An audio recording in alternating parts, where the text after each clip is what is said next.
Just looking at the global landscape right now, where is the demand for wind power the strongest right now? Well, I think we're very fortunate that the demand is everywhere. So I would say it's a bit upon the regulatory issues where we in Europe have seen some challenges because of the financial crisis. But overall, I would say it's pretty good most places. You've spoken about that, how austerity measures in Europe have really sort of clamped down on your ability to expand there. What we've also seen is you've cut thousands of jobs in Europe, or planning cuts, closing facilities there, and really expanding in China and in the United States. Is that purely an economic move? Well, it's first and foremost, we believe it's important to be in the region where we operate.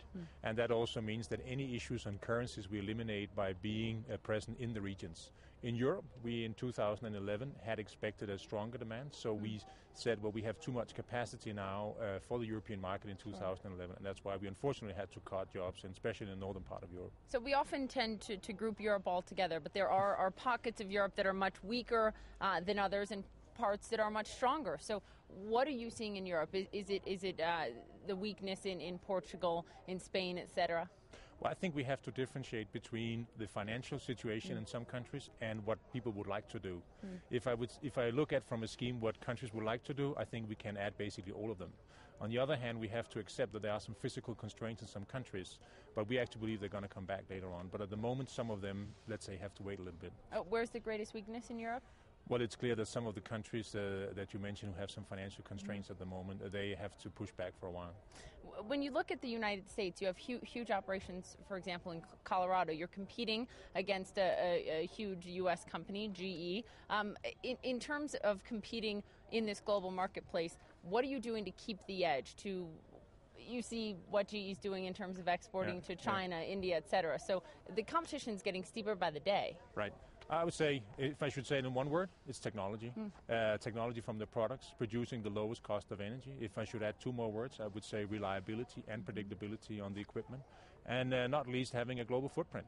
Vestas have put out wind turbines in more than 60 countries around the world. And that means we can service customers all over the world. But it's also about being competitive. And by being in the U.S., we have lowered the cost base significantly instead of, for instance, exporting out of Europe. Of course, because of just the scale and the size. But even in the United States, there are major tax credits for individuals, companies that utilize wind turbines, green energy in any form.